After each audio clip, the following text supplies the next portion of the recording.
place, but at this time there's no space. Thank you. I have one more question. So if the library is going to become a classroom space, which you had said earlier, I might have missed, where would the library go? We'll work together as a staff, but my vision was that they would be in the upper and lower house classrooms, because those are the larger spaces. We'll buy some book wheeling carts for the resource the encyclopedias and dictionaries and those kinds of resource books that should be available to all of the kiddos.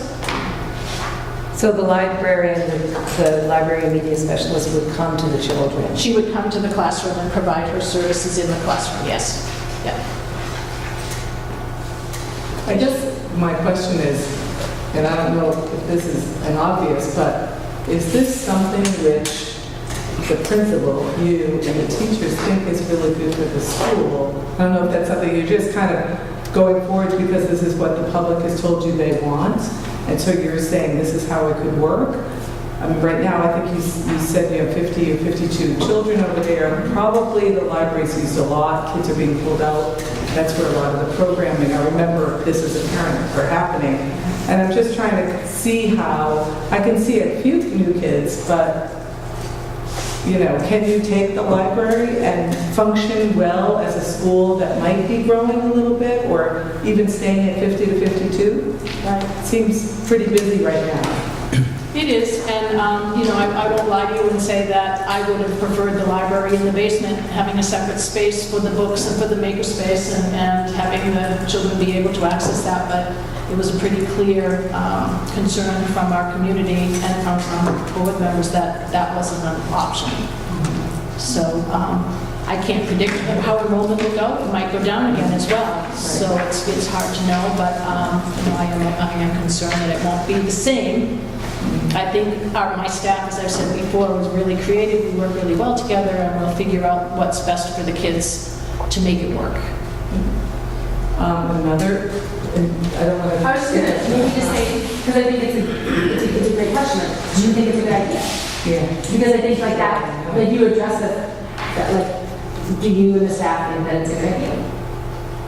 No, you think, or do you not want to say? Which is fine. But I just wanted to, I honor the fact that that was a question you asked, and I think that's okay. Obviously, I think preschool education for all kids in our community is a good idea, and I'd love to see it work. And I would hope that if it works out well and our enrollment stays the same or whatever, we'll maybe consider a room in the basement or some other way of housing them all. Because I'm on both sides of the fence with that, Tish. It does impact our media program. However, it brings some equity to our preschoolers as well. So. And the 4-year-olds being in with the kindergarten, is that at all on the table, or this is going to be fully free? Yes, we're going to go forward. My recommendation, the board can do what they choose to do with that, but my recommendation is to go forward with 3-4. So, as far as maximum enrollment goes, what happens, let's say there's a year where there are more than 12 4-year-olds. How do we pick which 4-year-olds come as far as priority goes? How would we manage that? It would have to be by lottery, and we are required to provide education for any child on a plan, so they would definitely get a priority.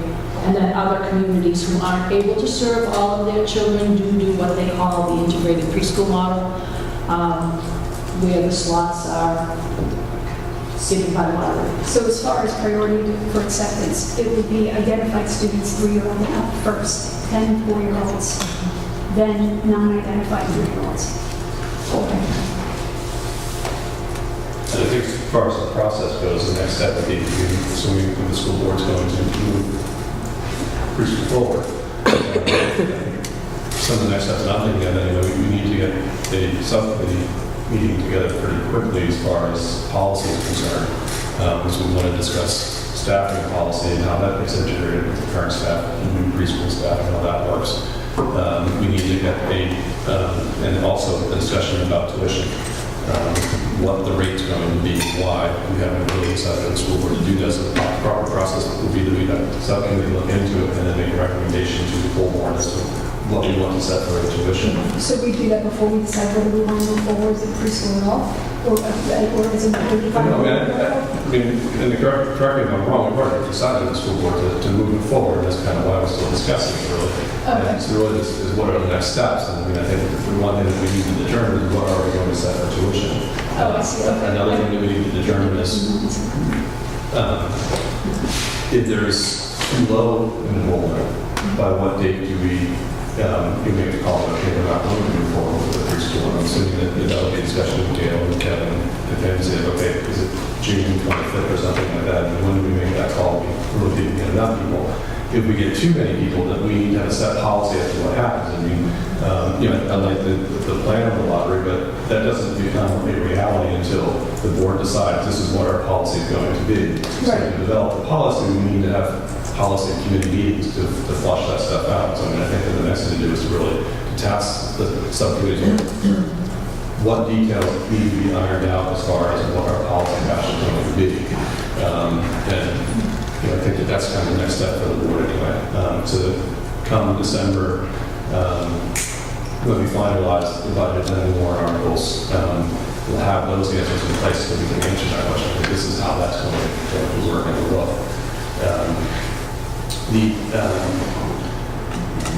As far as the library space, the space in the building in general, I think that one of the premises all along has been that preschool is going to become a mandatory thing at some point in the state of New Hampshire, probably even in the country at large. I know how long they talked about kindergarten being that way, how long that took. I see preschool happening quicker, but back to what Gail said originally was that, does Jackson want to be reactive to, okay, now preschool is mandatory. Well, why is preschool looking at being mandatory? Well, there's good reasons why it's looking at being mandatory. So even if it isn't mandatory 5 or 10 years from now, if it should be, then should Jackson be providing it? And that kind of forces us to deal with the space issue. It's not ideal. We know that. The old library, the current library space was actually never even built as library space. It wasn't even supposed to be in the building. It was kind of an add-on room. Originally, we called it a conference room. We didn't even call it a library. I'm not concerned at all about how libraries are going to be dealt. I mean, there'll be extra work for the staff. There'll be extra work for Gail. The library will work. That doesn't concern me at all. The space in the building does, and that takes planning. Isn't going to be something that the board or the school can really answer in the first year that it might be approved, or even the second year it might be approved. But if preschool becomes what happens, then that'll be something that future boards will have to really consider, and how do we deal with the space issue. As far as the numbers for the immediate years coming up, again, it's not ideal, but it's something that the staff and Gail can make work, and make work very well. My major concern would be that, is it compromising education to the point where it's a mistake? And I haven't heard anybody coming up with that yet. I've heard people say it's not ideal, which I think everybody recognizes. But not ideal versus it's a mistake to do it are two hugely different things to me. And that's what I would want to hear, that someone say to me, like, okay, it's a mistake to do this, or you're compromising what we have currently too much. And I don't really hear anybody saying that to me. Because I think that we've got a great school, we've got a great staff. They'll figure out how to make it work. And work well.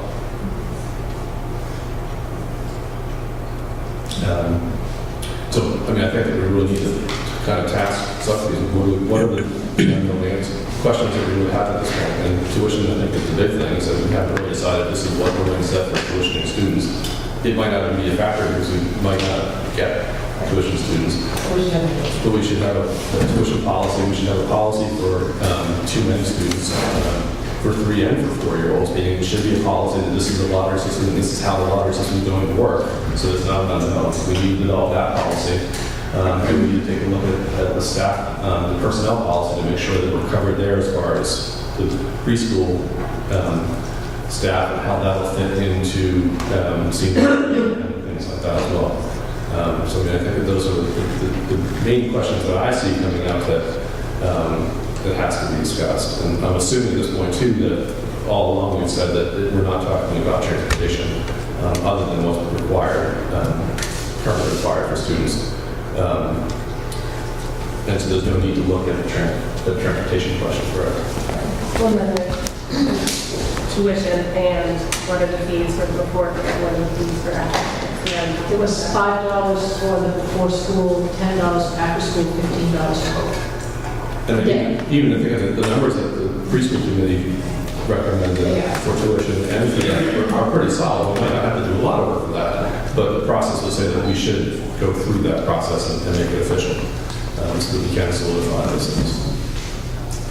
Is there anything I'm missing that's big in that area that we think of? Well, I think we do as a board have to make a decision about whether is it free for all taxpayers? Because other towns, as I was reminded today, they do tuition in. So that is something that I would need an answer to that at this point, because I think that's a question we have to answer for me personally. And we spent a lot of time on this in the original committee about equity and making sure that all students had access, and it has been very compelling to me that in Bartlett, there were, even though the tuitions there didn't seem astronomical, there were parents that could not even afford those, so that that has made such a difference for you all, has been compelling to me, and I guess I would like to hear from other board members, or if there are other people that have something to say about it, because as someone who's worked in nonprofits, I do believe that it's important for people to have state money, but I also believe that if we really believe in preschool and we want to bring it to everyone, we have to truly make it accessible for everyone. And so how do we balance that? That's weighing on me a little bit. So that could be a separate committee from the board, or is that something that, would that fall under a policy committee? Or? I think we can just talk about it, we were talking about setting tuition for the For Jackson residents, are we just saying it's free and that's it? I thought it was. Well, that's the proposal that Gail came forward with, but if we're actually saying, we're more advanced than I thought, catching on. So, is that something where we would say, we're going to slide a fee scale, or it's $5, for parents to participate? That was something we heard last year, even from preschool parents. They said, what about this whole skinny bean thing? And I just would like to hear what people have to say about that, because it is concerning to me that I don't want to not consider that. I feel a little bit like adding that to the conversation is a different conversation in the way that I feel like having a 4-year-olds only preschool was a change in the conversation. I feel like the community is talking about publicly funded preschool, and that's what we voted on last year, and that's what we're moving forward this year. And so I feel like that's we're turning off the road a little bit. Okay. I could see setting tuition for outside of the discussion of the school in general. So to be, setting with everything. Right. But I was under the impression as well that it was. The original committee had said no tuition. It is free to the parents, taxpayers pay for it. But I was reminded today that there are preschools, many of which do charge tuition. So that reopened that question for me, and I've been trying to, as Gail knows, because I talked to her about it, I have to have that answer for myself, and if someone has something to add to that, or thought about that, that would be helpful, and it would also, I think, put that to rest for other folks too, because that's something that I keep hearing about, parental contributions. And, so, and our philosophy might just be, but, and I agree with Gail has said time and again, this is about equity for students or for families who cannot otherwise afford it. And we might have, and I know we have families that maybe are not applying for public assistance for various reasons, but they will not put their kid in preschool. So to go back to the Bartlett issue, so obviously I'm struggling with it, and, but I feel like I have to raise it. In addition, it's not just an economic, we're also, your first couple of slides, we talked about bringing and attracting families to town. We already had them move out of town because we didn't have a preschool, they moved apart. So I don't think it's a money situation per se, or wrapped into money. I think it's just an offering of the community. Okay. That was my, and then, I go with Katie on this, that, I think we're diverging a little, going off the ramp a little, and I think keeping it straight that at this point, it's public school. Okay. As Jerry said, in a few years, it's probably going to be mandated. Anyway, so. Yeah. It's a new concept to me. I haven't ever thought of it before. And the only part of it that makes sense to me is the question about the idea of skin in the game is something that, okay, that's something that's interesting to me, and I get why maybe a discussion from that standpoint. But when I weigh that in my mind anyways, it gets far outweighed by the idea of why we would be offering in the first place, which is, again, to bring students into the Jackson school community as soon as possible for the benefit of the school community from start to finish that is applied here. And to me, that idea is a public education, and that's why we do it. So as I think about it, it was intriguing to me that the benefits to having it be public far outweigh and offset the idea of having skin in the game, because the skin in the game to me is going to be parents are going to want to get their kids into the school as early as possible. And then want to have their kids be participating in that program, and hopefully that's what will be the result.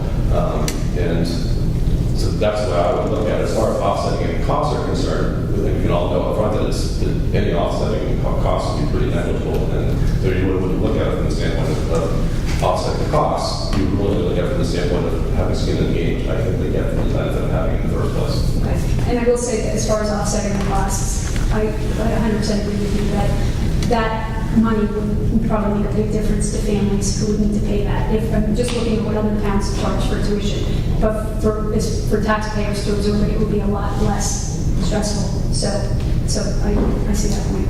So I just needed to hear from you guys because we haven't spoken about this. And we had talked about it as a committee 3 years ago, and then that was put to rest, and it just got reopened. And so But I think it's good to bring it up because ultimately it's going to be a big choice by the voters. And the more that we're clear on that front, this is what we're offering, that the voters will say yes or no to.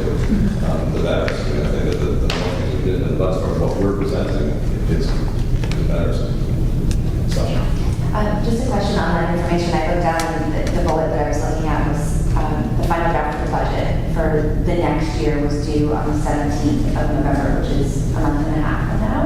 And I just wonder if you have all thought about presenting this information again. You've raised some other questions tonight. I think what I heard in the room last year was there was still a lot of uncertainty on this topic, and whether people were for preschool or whether they were really against it or whether they were somewhere in the middle, they were asking for clarity. And if I was sort of listening to the minutes of tonight's meeting, I would still hear a lot of questions, and I would still want clarity in order to make up my mind. And since you have some hard deadlines coming up around presenting a budget, I'm wondering when can the community expect a version of something like this that is really final, that has that clarity in it, so that they really know what they're considering and they know what the exact costs are and what the proposed cost savings are. Because I think you are all doing so much incredible work, and to move this to March with that uncertainty will probably raise a lot of the same questions in this room, no matter where you fall in this discussion of really wanting that certainty and understanding of what people are voting for. And I think that's why I kind of brought up the idea of this. I see the details that need to be worked out to have that be finalized, and that's why I was trying to improve that. As far as the public presentation of that, I mean, personally, I think that the really smart thing to do there would be, I mean, this is something that we've been talking about, it's been on our old business since 2016, which actually kind of surprised me a little bit. I don't think that we need to have more public hearings about it. I think that the next time would be in our budget hearing, would be when it gets presented. I think that the board needs to decide between now and then if it's going to put it on the warrant, and that would be decided by December. So ultimately that would be decided. It will be finalized in the budget in November, so that it will go the warrant in December. Correct, that's about the full time the warrant was. So we would vote as to what goes into the warrant article in December. So it would be nice as a board to have the final details of everything flushed out, so when we vote to what we put into the warrant article, we'll know the answers to what the tuition is going to be. What does the personnel policy look like? What does the tuition policy look like? What does enrollment policy look like? What does the lottery system look like, so that we know what that is, and if it's a fair process going forward with it. And I'm just wondering if I'm missing anything else big that needs to kind of be thrown in. Well, I know that there were some questions too, like, I'll be working with the faculty before then, so we'll know specifically what the library model will be. And I think we could probably, we have already spoken, and I Madison Moran tonight worked, or today worked on a tab on our webpage that was all dedicated to preschool, and we've got some articles that we're going to be posting, and we've got this PowerPoint up already for people to look at. So I think it might behoove some of us to try to do a little bit more public relations, so telling people where to get the information and trying to make sure that I mean, it's all disclosed, everything that we find out at the policy and the subcommittee will be presented at the school board meetings, as we've always done, so there's nothing behind the Correct, scenes yeah, going on. that's right. So it will be, it's an open forum, and people are more than welcome to come to each meeting and read whatever, have discuss with us, ideas as well. So it will be, we will continue to discuss this as we come up with solutions and answers to the questions we're bringing up tonight with everybody else. So would it be reasonable between now and our October meeting to try to get at least draft policies of these things for us to look at, to answer the questions and make it more concrete? Yeah. Yes. I think that's what Jerry was going to But I'm saying like, would it be in November, so Right. by October? Yeah. Okay.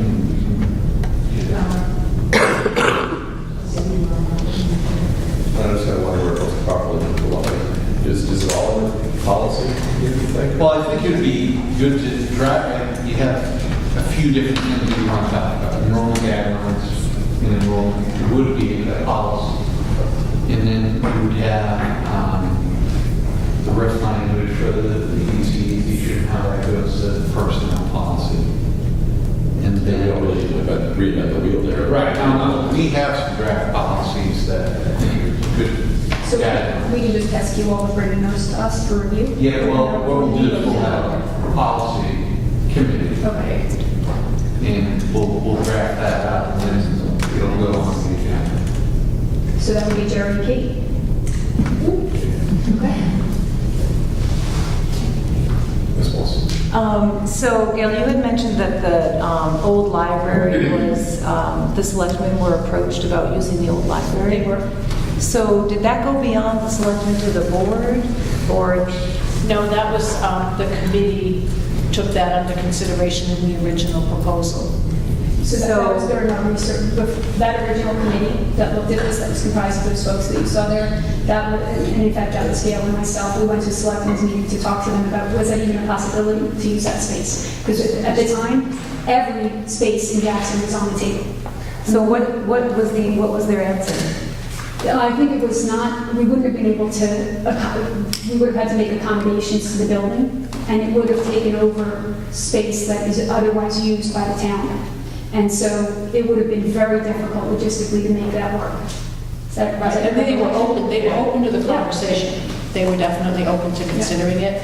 There was a strong voice of opposition at that meeting from community members who were using it for their events and bridge games and things of that nature. So, because we were being welcomed by the church and maybe not welcomed by the library, it seemed to behoove us to move in that direction. So now that the church is no longer on the radar, is it a possibility that the preschool could be housed in the old library? Well, I think, Or does the board? the direction of the board was that it was to be on site. It really it comes down to a safety and security issue at this point, because we've spent, I don't know, at least $15,000, maybe over $20,000 over the last 5 or 6 years securing this campus. Yeah. And, the reason being is we wanted to be able to control the safety and security of our students. And if we're going to offer a public preschool, they would fall under our umbrella of safety and security. And we put the question actually to Kevin last year, can you guarantee the same level of safety and security if the preschool was our house off campus? And their answer, I think, quite logically was no, we can't guarantee that. That's kind of what killed our discussion for the board anyway. So I don't think that we really have any reason to revisit that idea further at this point. Thank you. But it's those kind of questions, I think, that we need to kind of have solidified, like, that's not what we're talking about, it's catering, that's kind of, driving off of the road, kind of where we're at. I think those new kind of things, we've discussed them, we've had this conversation, but that's not what we'll what we're looking to have offered on the warrant article. Like, I have a question. I know that last year, just looking at the timeline, at this meeting was when the board voted this to develop a warrant article and directed further investigation on some pieces. So just speaking about timing going forward and Sasha's point about, kind of telling the town this is where we sit, is there a different timeline right now, or is that something that, because what I'm hearing from you is that there's going to be this policy work and you're going to have a meeting in October, and then maybe November, December would be signaling more from the budget, but is there a conversation to be like, the board is moving forward on this and we're developing a warrant article and we're working on these other pieces? Under agenda item 9A1, where it says budget direction, I believe that it's going to be Oh, that's when that happens. Oh, give direction to develop a okay, warrant. sorry, I was just, because I was seeing that was in November last year, so I don't have 9A1. I think we have this to be too, so. I think we talked a little bit about it in the last meeting, but I'm the only board member still not on board. I mean, it was the same plan, and they voted no plan the last time, and that hasn't changed.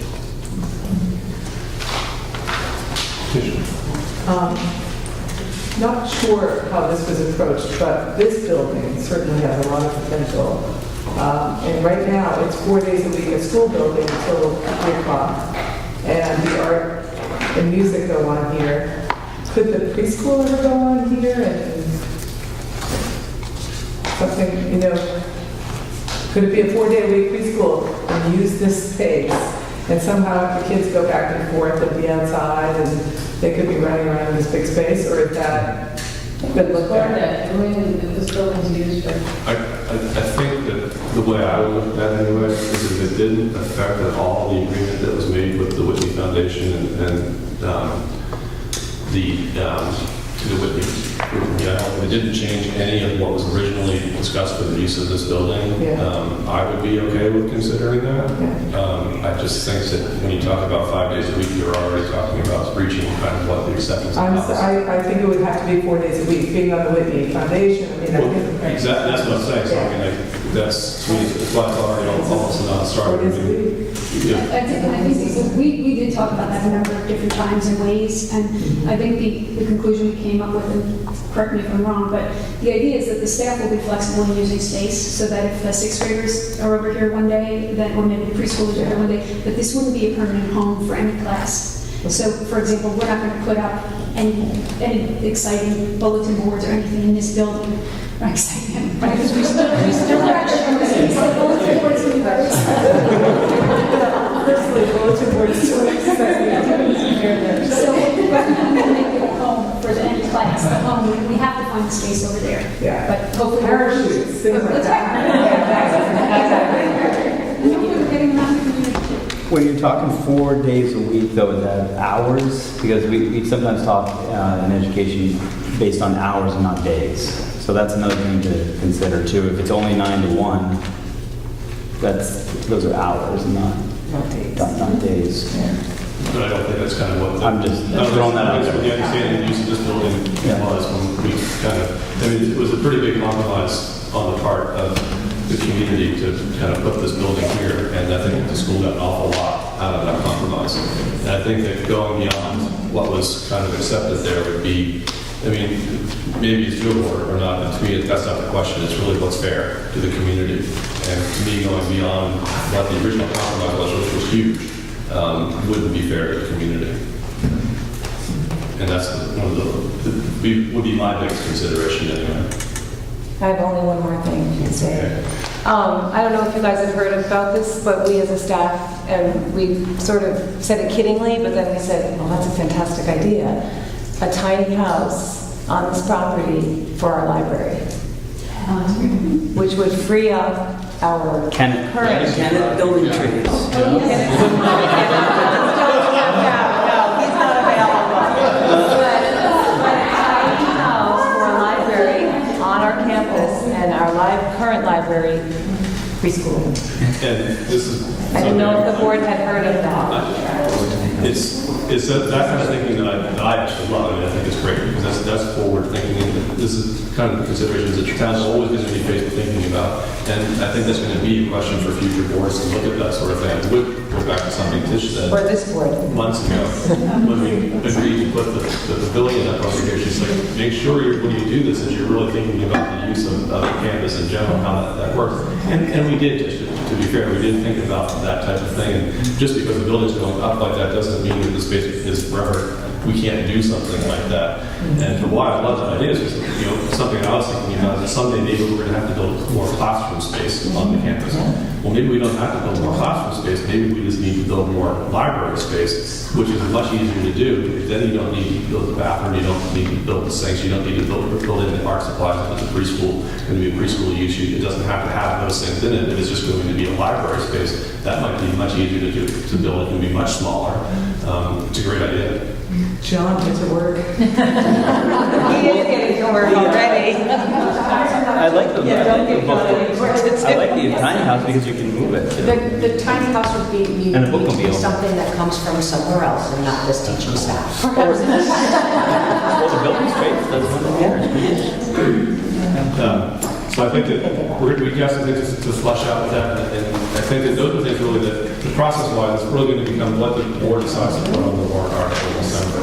And I think that the board needs the answers to some of these questions before we're going to be comfortable voting for something to go on the warrant article in general. And that's why the board, again, will have another opportunity to take a crack at whether we're comfortable with what's being offered there or not. So I guess it's not missing anything big that we kind of need to flush out between now and December, but I think that those are kind of the final prevailing details that we need to get figured out, and then it'll be, see what the board decides to do, and then get in the hands of the community at that point.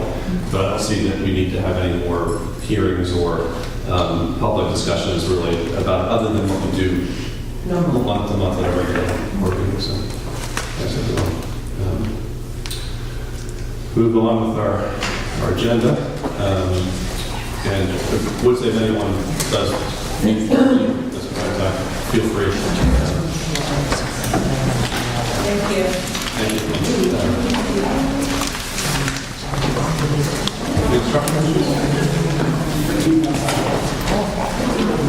Brings us to personnel actions. Entertain a motion for the election of Sonny Porter as 20% physical education teacher. Any discussion? All those in favor?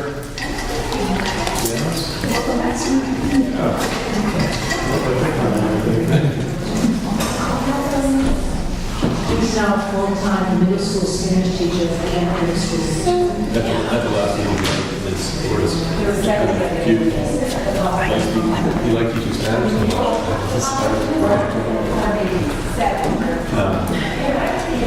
Entertain a motion for the election of Cynthia Boyd, part-time instructional aide. Motion. Any discussion? All those in favor? That's unanimous. Entertain a motion for the election of Allison Duran as part-time technology coordinator. Motion. Second. Discussion? All those in favor? Unanimous.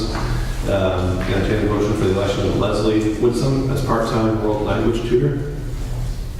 So moved. Second. Yeah, I had a question on this one. Nothing to do with the person, but was it hard finding someone to fill the position?